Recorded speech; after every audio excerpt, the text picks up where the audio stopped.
Find the problem. This battery pack, which is 3 lithium-ion 18650 batteries in parallel, has a voltage of 1.288 volts. As a direct result, it does not want to charge. Probably it's unsafe. I think it's unsafe, right?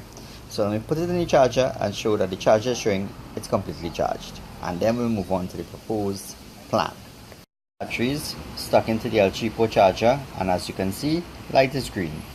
The actual battery management chip inside here, charging chip, is smart enough to realize this is not closer to 3 volts. They're not going to charge it. So it's saying fully charged. Well, it's not really saying fully charged, it's saying it's not sending out any more current. So that much is not charging it. So what's the plan?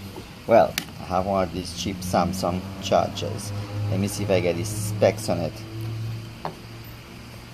4.75 volts, 0.55 amps, as you can see on the picture.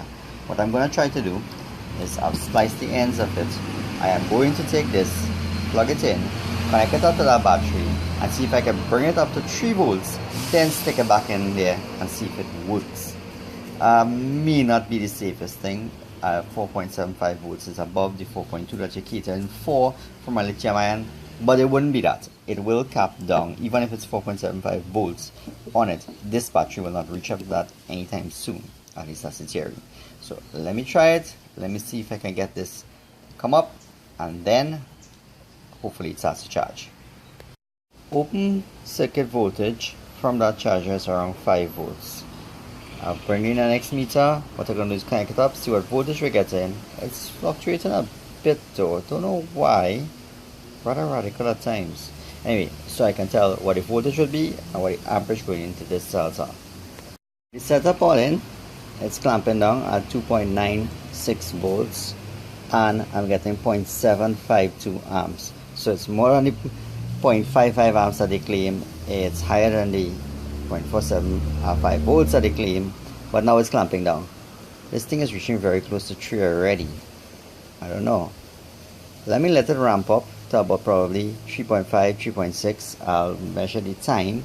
Once this thing reaches up 3.5, 3.6, I'll stick it back in this charger and see if it works. Maybe this thing will reach there faster than I think. And I'm starting to wonder if this is probably the best way to charge, or maybe I should just snap it on this way, ramp them up relatively quickly, because that 0.7 amps is way lower than the 1C of this battery. This battery will be at least 1.3 to 1.5 amps it could take, so that's not bad. That's, probably quarter C. So that's not going to kill this battery. This battery is not going to overheat. Maybe I should monitor it too, make sure it doesn't overheat, and see how long it takes to reach here. At the rate at which it's going, might be 10 or 15 minutes. Not bad. My charger is getting a little warm. My batteries are perfectly fine. No scent, nothing. Ambient temperature. We're up to 3.3 volts, just about 7 amps. So yeah, this seems like a decent method.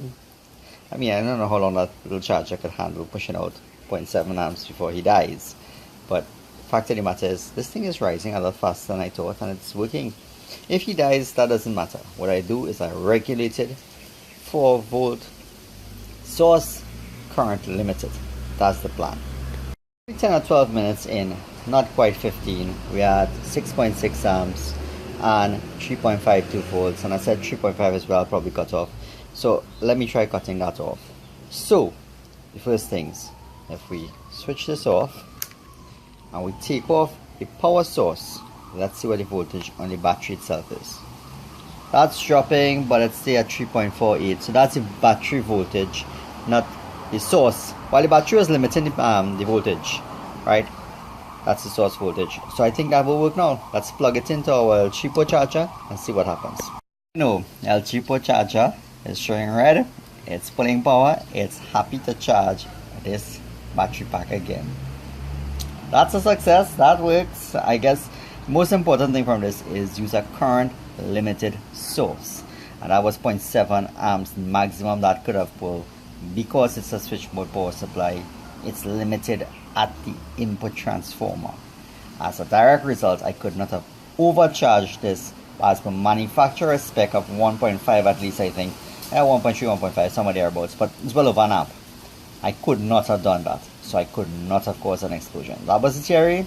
The practice shows it works.